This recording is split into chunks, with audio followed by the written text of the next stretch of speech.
The envelope felt heavier than it should have. No return address, just my name and the salon's address printed in clean, precise letters. I probably wouldn't have opened it right away if I hadn't noticed the slight bulge in the middle, like something more than just paper was inside. My name is Evie, and that manila envelope changed everything. I was alone in my salon after hours, doing the books like I always did on Tuesday nights. The steady hum of the air conditioning and the lingering scent of hair products had always been oddly comforting. But something about that envelope made the familiar space feel different.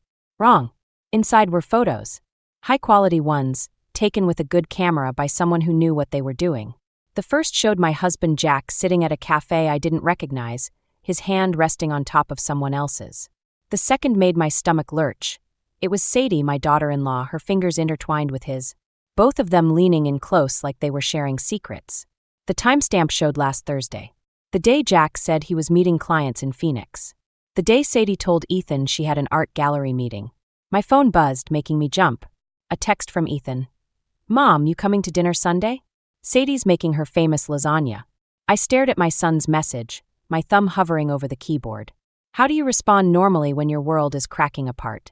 When you're looking at proof that your husband of 28 years is having an affair with your son's wife? Wouldn't miss it. I typed back, then set my phone face down on the counter. More photos spilled out. Jack and Sadie walking together in what looked like a park. Entering a hotel. My hands started shaking so badly I had to sit down. The salon phone rang, startling me again. I checked the caller ID. Emily, my best friend and voice of reason for the past 2 decades. "Hey, you still doing the books?" she asked. "Want to grab a late dinner?" I opened my mouth to answer, but nothing came out except a strange, choked sound. "Evie, what's wrong?" I looked down at the photos scattered across my desk. "Can you come to the salon? I just need you to see something." "Give me 15 minutes, she said, no questions asked. That's why I loved Emily. While I waited, I tried to make sense of it all. Jack had been distant lately, sure, but I'd chalked it up to work stress. And Sadie, sweet, artistic Sadie who'd made Ethan happier than I'd ever seen him. She'd been calling me more often, asking for advice about marriage and family. Was she trying to ease her guilt? Or playing some deeper game? The bell above the door chimed as Emily walked in. One look at my face and she locked the door behind her, flipping the sign to closed. "Show me," she said. I handed her the envelope. Watched her face as she went through the photos, her expression shifting from confusion to shock to anger. "That son of a bitch," she whispered. "Both of them. How long have you known?" "About 20 minutes. I laughed, but it sounded hollow. "The worst part? Sunday dinner. I'm supposed to go watch my son kiss the woman who's sleeping with his father. Watch him tell her he loves her while she pretends to be the perfect wife." Emily set the photos down carefully like they might bite. "What are you going to do?" I looked at the last photo in the stack. Jack and Sadie leaving the hotel, his hand on the small of her back. So casual, so comfortable. Like they'd done it 100 times before. "I don't know," I said. "But I can't let Ethan walk into Sunday dinner blind. I can't watch them destroy my son." "We'll figure it out," Emily said, pulling up a chair beside me. "But first you need a drink. A strong one." As she reached for her purse, another envelope slipped from between the photos, smaller than the first. Inside was a single note. "This is just the beginning. More proof to come." I had no idea who sent these photos or why, but one thing was certain. My quiet life running a salon and playing happy families was over. And maybe that wasn't entirely a bad thing. Emily stayed with me until midnight, plotting and planning over a bottle of wine. By the time I got home, Jack was already in bed, his soft snores echoing down the hallway. I stood in the doorway, watching him sleep, wondering how many nights I'd done this same thing, completely blind to who he really was. The next morning brought a new kind of hell, pretending everything was normal. Jack kissed me goodbye like always, his cologne lingering in the air after he left.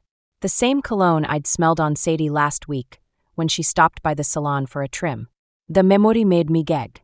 "You're distracted today," Maria, one of my stylists, said as I nearly poured color developer into the wrong bowl. "Everything okay?" "Just tired," I lied, forcing a smile. "Had a late night doing the books." My phone buzzed. A text from Sadie. "Hey Mom, can we grab coffee?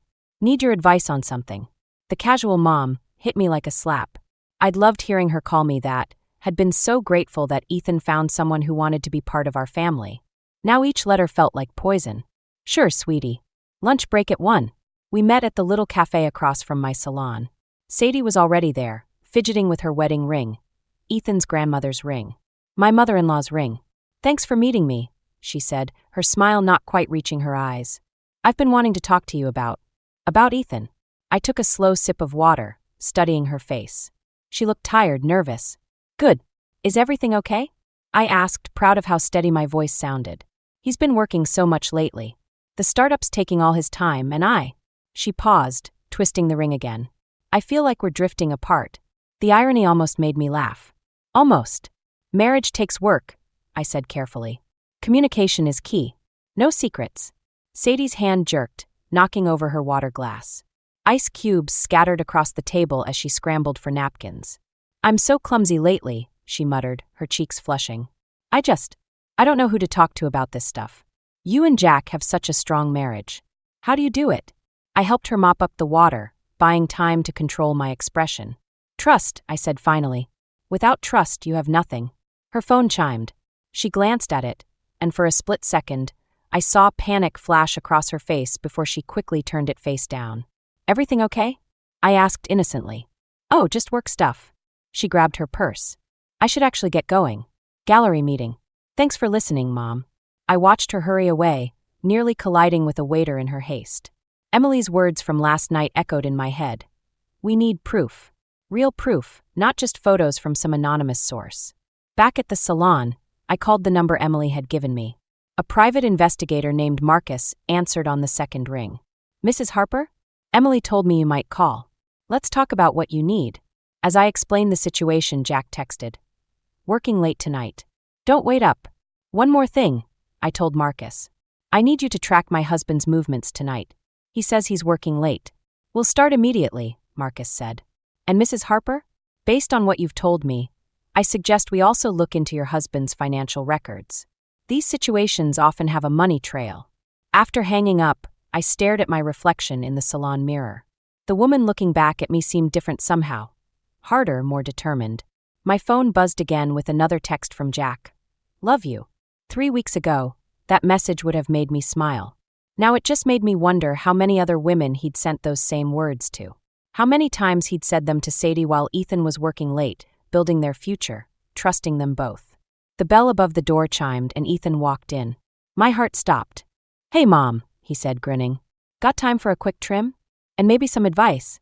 I'm thinking about surprising Sadie with something big." Marcus's report arrived in my email at 3 a.m., jolting me awake with its quiet ping. I'd been sleeping on the couch lately, claiming back pain. Really, I just couldn't stand lying next to Jack, pretending I didn't know. The PDF opened to reveal page after page of financial records, photos, and text messages. My hands started shaking when I saw the numbers. Jack had been moving money around, draining accounts I didn't even know existed. Our retirement fund was almost empty. "You need to see this," I texted Emily. "Now." She called immediately. "I'm coming over. Make coffee." While I waited, I scrolled through the surveillance photos. Jack hadn't been working late. He'd been meeting with someone named Lucas Reed at various hotels and restaurants. But here's where it got interesting. In half the photos, he was with Sadie. In the other half, Sadie was with Lucas alone. The doorbell rang just as I reached the section about Lucas. Emily didn't even take off her coat before grabbing my laptop.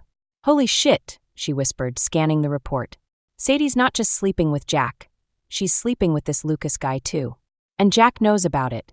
"It gets better," I said, pointing to a bank statement. "Look where the money's going."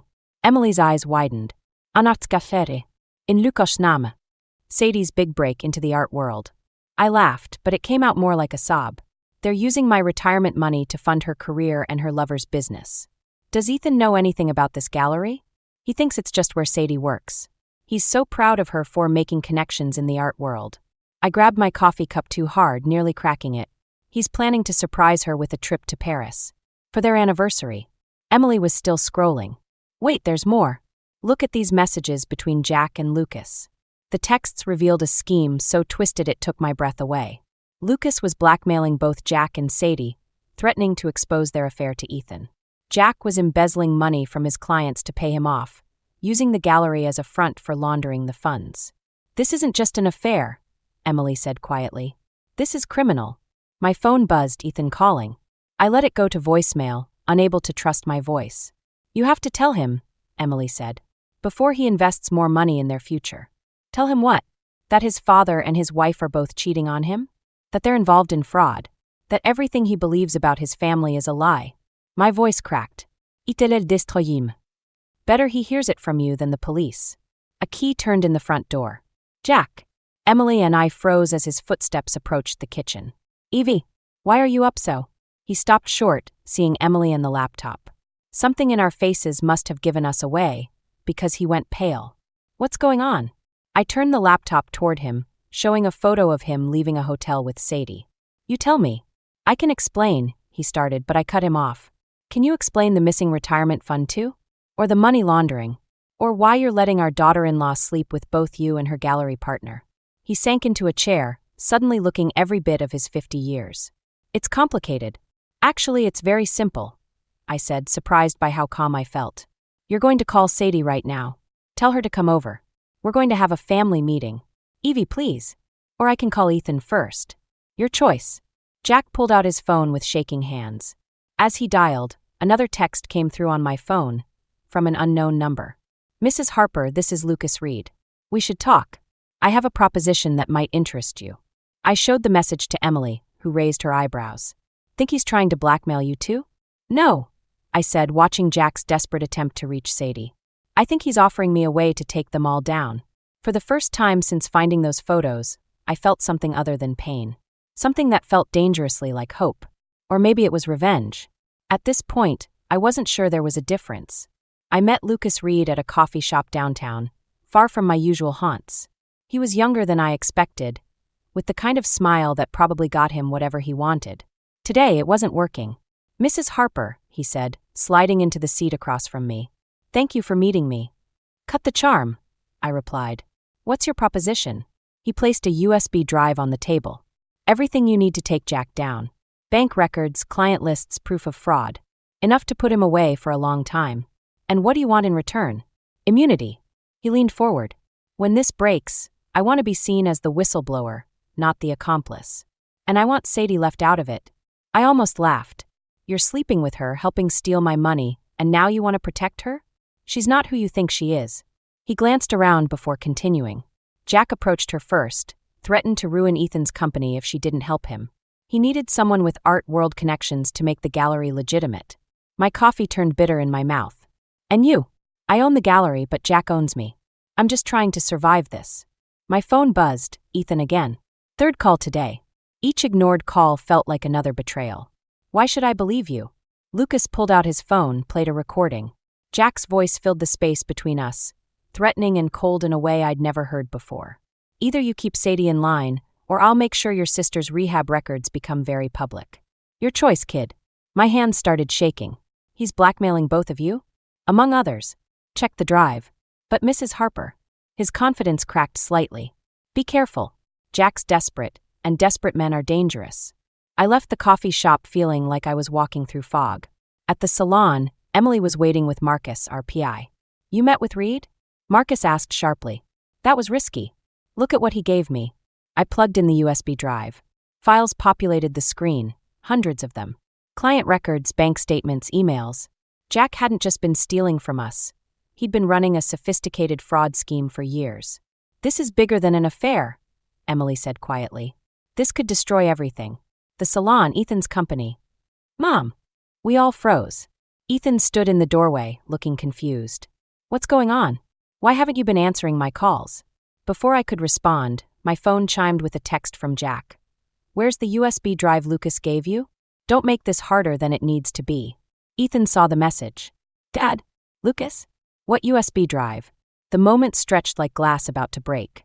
I looked at my son, my brilliant, trusting son who still believed in happy endings, and made my decision. Sit down, honey. There's something you need to know. Actually, a new voice said, there's nothing he needs to know right now. Jack stood in the doorway, Sadie beside him. She wouldn't meet my eyes. Emily, Marcus, please give us some family time, Jack said smoothly, but I saw his hand tighten on Sadie's arm. They're staying, I said, standing. Everyone's staying. It's time for truth, Jack. Mom, what's happening? Ethan's voice cracked slightly. I reached for the USB drive, but Jack moved faster than I expected. Suddenly he had my wrist, his grip just tight enough to hurt. "Think carefully, Evie," he whispered. "Some truths destroy more than just marriages." Looking into his eyes, I finally saw what Lucas meant about desperate men. This wasn't just about affairs or money anymore. This was about survival. "Let go of my mom," Ethan said quietly, dangerously. The bell above the door chimed. We all turned to see Lucas walking in, holding another USB drive. "Sorry I'm late," he said. "But I thought you might want the backup copy, Mrs. Harper. The one I already sent to the FBI." Jack's grip loosened. In that moment, I saw our whole life together crumble, and felt nothing but relief. The FBI arrived within hours. I watched from behind my salon window as they led Jack away in handcuffs, his perfectly pressed suit wrinkled from the struggle. He'd tried to run. Of course he had. Ethan hadn't said a word since Lucas revealed everything. He just sat in my office chair, staring at the USB drive like it might explode. Sadie stood in the corner, tears streaming down her face, but I couldn't tell if they were real or just another performance. "I can explain," she whispered. "Ethan, please. Don't." His voice was ice. "Just don't." Emily brought coffee nobody would drink. Marcus talked with the FBI agents, explaining his investigation. And I waited, feeling strangely hollow, like everything inside me had been scooped out and replaced with static. "Mrs. Harper?" An agent approached. "We need to discuss your salon's finances. It appears your husband used the business to." "I know what he used it for." I cut in. "Will I lose it?" "That depends on how much you can prove you didn't know." Sadie made a small, choked sound. "I can help with that. I have records, dates when Jack first approached me. When he threatened Ethan's company if I didn't." "Threatened?" Ethan stood so quickly his chair crashed backward. "What exactly did my father threaten?" "He said he'd destroy your startup. That he had evidence of financial irregularities he'd planted." I thought I was protecting you." Lucas stepped forward. "She's telling the truth about that part. Jack was blackmailing half the art community." "But Sadie." He hesitated. "You didn't have to sleep with him." The silence that followed was deafening. Ethan walked out without looking back. Sadie crumpled to the floor, her carefully constructed world finally shattering. "I need everyone out," I said quietly. "Now." Emily tried to protest, but I shook my head. "Please. Just give me a minute." Once alone, I walked through my salon. 23 years of work. Every mirror, every chair, every bottle of product, I'd chosen them all. Built this place from nothing. And Jack had used it like his personal piggy bank, laundering money through fake appointments and non-existent services. My phone buzzed. A text from an unknown number. "Check the safe in Jack's office. Code is your anniversary." I almost ignored it, but something made me drive to Jack's office building. His secretary let me in without question. News hadn't spread yet. The safe was behind a terrible painting of a golf course. Inside was a single envelope. Divorce papers already filled out. Dated 3 months ago. And a letter. "Evie, when you find this, everything will have fallen apart. I'm sorry for what I've done to our family, but not sorry enough to stop. The money's gone. All of it. But I've left you something better, freedom. Sign the papers. Save yourself. Jack." My laugh sounded hysterical even to my own ears. He'd planned his own escape, right down to divorcing me before everything exploded. Protecting himself until the end. The secretary appeared in the doorway. "Mrs. Harper? Your son is here." Ethan looked destroyed, older somehow. "Mom, Sadie's gone. Left a note saying she's staying with Lucas until I decide what I want." "What do you want?" "I want." He picked up the divorce papers, scanned them. "I want to go back to last week, when my biggest problem was choosing between investors. When my family wasn't a lie." I touched his cheek, this man who'd once been my tiny boy. "Not everything was a lie. Tell me what to do, Mom. Please." But I couldn't. Because in that moment, looking at Jack's perfectly prepared escape plan, I realized something. Revenge wasn't what I needed. Neither was justice, really. What I needed was to rebuild myself, my business, my relationship with my son. "We start over," I said finally. "Together. And we do it right this time." My phone buzzed again. Another text from Lucas. "There's more you need to know. Meet tonight?" I deleted it without responding. Whatever game he was playing, whatever secrets were still hidden, they could wait. Right now, my son needed me. And for the first time in weeks, I knew exactly what to do. I visited Jack in jail a week after his arrest. The orange jumpsuit made him look smaller, older. Gone was the confident financial advisor who'd charmed clients with his easy smile. In his place sat a stranger with hollow eyes. "Why did you want to see me?" he asked through the glass. "The FBI found more accounts," I said. "Hidden ones. In the Caymans." He didn't react. Just studied my face like he was trying to memorize it. "You look tired, Evie. The salon's being audited. They're questioning every transaction for the past 5 years. I might lose everything." "You won't." He leaned forward. "Check the storage unit on 5th. Box 247. The keys in my golf bag inside the 9-iron grip." I almost got up and left. More secrets, more breadcrumbs leading to God knows what. But I stayed, watching my husband of 28 years fidget with his handcuffs. "Sadie's pregnant," I said. His face went white. "Is it?" "She doesn't know. Could be yours, could be Lucas's. Could even be Ethan's." I pressed my hand against the glass. "Our grandchild might never know which man is their grandfather." Jack's composure cracked. He started to cry, ugly, racking sobs that drew stares from the guards. I should have felt satisfaction. Instead, I just felt empty. Later, at the storage facility, I found the box. Inside was a laptop and a letter from Lucas to Sadie, dated months ago. "My darling, Jack's getting suspicious. He knows about us, about the real reason for the gallery. We need to move faster. Once the money's transferred, we'll have enough to disappear. Just keep playing your part a little longer. All my love. Elle." My phone rang. "Emily. Turn on the news. Now." I rushed to my car, flipped on the radio. Lucas Reed had been found dead in his gallery. Apparent suicide. Note confessing to everything, absolving Jack of all wrongdoing. My hands shook as I called Ethan. Voicemail. I tried Sadie next. Nothing. At home, I found Ethan sitting in the dark kitchen. "She's gone," he said. "Took everything. Even Mom's jewelry you were saving for my wife." "Ethan." "Lucas didn't kill himself, did he?" His voice was eerily calm. "Dad arranged it. And Sadie knew it was coming." Before I could answer, my phone buzzed with a text from an unknown number. Storage unit was a trap. Laptops tracked. "FBI en route. Hope you didn't touch it. S." Sirens wailed in the distance, getting closer. "They're coming for you now," Ethan said, still unnaturally calm. "Dad's last move. Set you up to take the fall. The faithful wife who knew everything, helped launder the money through her salon. How do you know all this?" He pulled out his phone, showed me texts between him and Sadie. "It's done. Your mom found the laptop. By tomorrow, she'll be in custody and you'll be free. I'm sorry, baby. Your dad said it was the only way. My own son, my baby boy who used to crawl into my bed during thunderstorms, had helped them destroy me." "Why?" I whispered. "Because Dad promised to fix everything. My company, Sadie's Gallery, all of it. Said you were the only one who could take the fall without serving serious time. He wouldn't meet my eyes. I'm sorry, Mom. I'm so sorry." The sirens were right outside now. Red and blue lights painted my kitchen in alternating waves of color. Like a nightmare I couldn't wake up from. "Mrs. Harper?" A voice called through the door. "FBI. We have a warrant." Ethan stood, finally looking at me. "I'll tell them everything. Make it right." "No," I said, surprising myself. "You won't." Because in that moment, watching my son wrestle with his betrayal, I realized something. This wasn't about revenge anymore. It wasn't even about justice. It was about protection. And sometimes, protecting the ones you love means letting them live with their choices.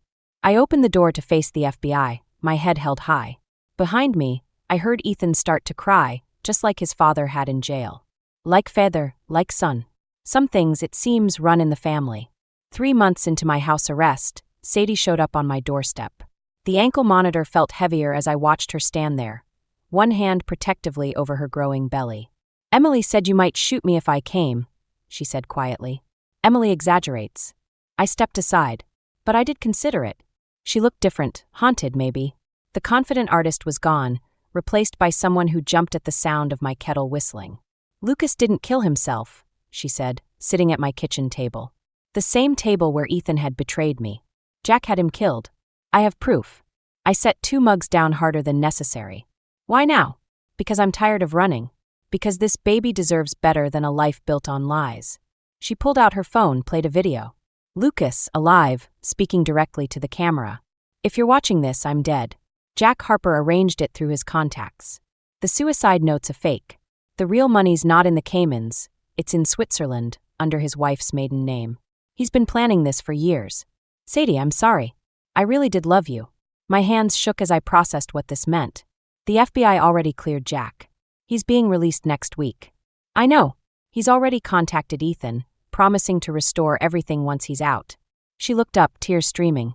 But Ethan doesn't know what his father really is. What he made me do. A key turned in the front door. Ethan walked in, freezing when he saw us. Mom, what's she doing here? Showing me the truth, I said. Finally. His face hardened. You can't trust her. She's trying to manipulate you like always. Like you did. I stood, anger rising. Setting me up with that laptop? Letting your father destroy my life to save your company. There's always a choice, Sadie whispered. She played the video again. Ethan's face went from anger to confusion to horror. No, Dad wouldn't. He couldn't. He did, I said. And now he's coming home, expecting everything to go back to normal. Planning to use my identity to access millions I didn't even know existed. My phone buzzed. Jack's lawyer. Release scheduled for tomorrow morning. Client requests family presence. Ethan sank into a chair. What do we do? We. I laughed bitterly. There is no we. You chose your side. Mom, please. I can fix this. Actually, Sadie said. We all can. She pulled out another phone, Lucas's.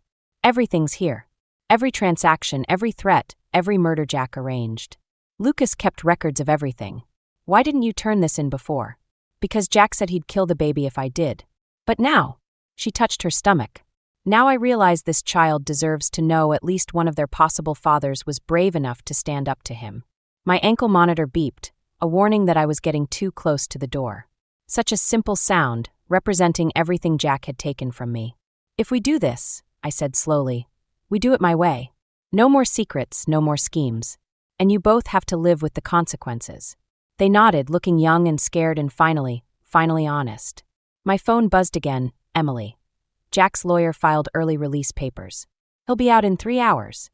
I looked at my son, at the woman carrying my grandchild, at the evidence that could destroy the man who'd tried to destroy me. 28 years of marriage, of trust and love and lies, all coming down to this moment. Call Marcus, I told Ethan. Tell him to meet us at the FBI office. Sadie, forward everything to Emily. She'll know what to do if anything happens to us. What are you going to do? Ethan asked. I touched my ankle monitor, thinking of Jack in his prison jumpsuit, looking small and old. I'm going to show your father what real revenge looks like. And then I'm going to make sure he never hurts our family again. Because sometimes the best revenge isn't about destroying someone. Sometimes it's about protecting what's left of the people you love, even if they've broken your heart. 1 year later, I stood in my newly renovated salon, watching Emily arrange flowers for the grand reopening. The ankle monitor was long gone, replaced by a quiet confidence I'd never known I had. Jack got 20 years. The evidence on Lucas's phone had been irrefutable. Money laundering, conspiracy to commit murder, fraud. His lawyer tried claiming diminished capacity, but the jury hadn't bought it. I sat through every day of the trial, watching the man I'd loved for nearly 3 decades transform into a stranger in an orange jumpsuit. The first customers arrive in an hour, Emily said, adjusting a lily. You ready? Before I could answer, the bell chimed. Sadie walked in, pushing a stroller. My granddaughter, Grace, slept peacefully inside, her tiny fist clutching a stuffed rabbit. Sorry we're early, Sadie said. Ethan's parking the car. I bent down to kiss Grace's forehead, breathing in that perfect baby smell. DNA tests had confirmed what we'd all suspected. She was Ethan's. Some might call it a miracle, but I just called it justice. The new sign looks amazing, Ethan said, walking in. He'd lost the startup CEO polish, looked more like himself now. Harper & Son Beauty Company has a nice ring to it. It did. Using the recovered money from Jack's Swiss accounts, we'd rebuilt the salon together. Ethan handled the business side while I focused on what I did best, making people feel beautiful, inside and out. Mrs. Harper? Maria, my longest-serving stylist, called from the back. There's a letter for you. The envelope was cream-colored, expensive. Inside was a single sheet of paper, Jack's precise handwriting unchanged by prison. Evie, I heard about Grace. About the salon. About everything. You won fair and square. I just wanted you to know. I really did love you. Still do. Some lies are built on truth. Gee. I folded the letter carefully, tucked it into my appointment book without responding. Some truths don't need acknowledgement. Mom. Ethan touched my shoulder. You okay? Better than okay, I said and meant it. Where's that champagne Emily's been hiding? We gathered around the front desk. Emily, Ethan, Sadie, the entire salon staff. Grace woke up just in time, her eyes so much like her father's it made my heart ache. "To new beginnings," Emily toasted. "And old wisdom," I added, thinking of that first envelope of photos, the anonymous tip that had started it all. Later, after the successful reopening, I found another envelope in my office. Inside was a familiar-looking photo of Jack and Sadie at that cafe, but this time I noticed something in the background, a reflection in the window. Lucas taking the picture, playing all sides until the very end. My phone buzzed with a text from an unknown number. "Thought you should have the whole set. Sorry it took so long to make things right. Elle's sister." I smiled, remembering Lucas's final gift, the evidence that had saved my family, delivered through the one person he'd truly wanted to protect. His sister, the real owner of the gallery, who'd been quietly documenting everything. "Ready to go?" Ethan called. "Grace wants her bedtime story from Grandma." I locked the photo away with Jack's letter. Some stories don't need to be told, at least not yet. Maybe someday, when Grace is older, she'll ask about the grandfather she never met, about the woman her mother used to be, about the way families can break and heal and transform. But for now, I just wanted to hold my granddaughter, to watch my son and his wife rebuild their marriage one day at a time, to run my fingers through fresh-cut hair and listen to the gentle hum of blow dryers and conversation. Because revenge isn't always about destroying what hurt you. Sometimes it's about building something better from the ruins. Sometimes it's about choosing love over anger, forgiveness over punishment. Not because it's easy, but because it's the only way to truly move forward. I turned off the salon lights, watching the new sign glow in the darkness. Harper & Son Beauty Company, a testament to what we'd lost, what we'd found, and what we'd built from the ashes of betrayal. Some beautiful things, it turns out, can only be created after everything falls apart.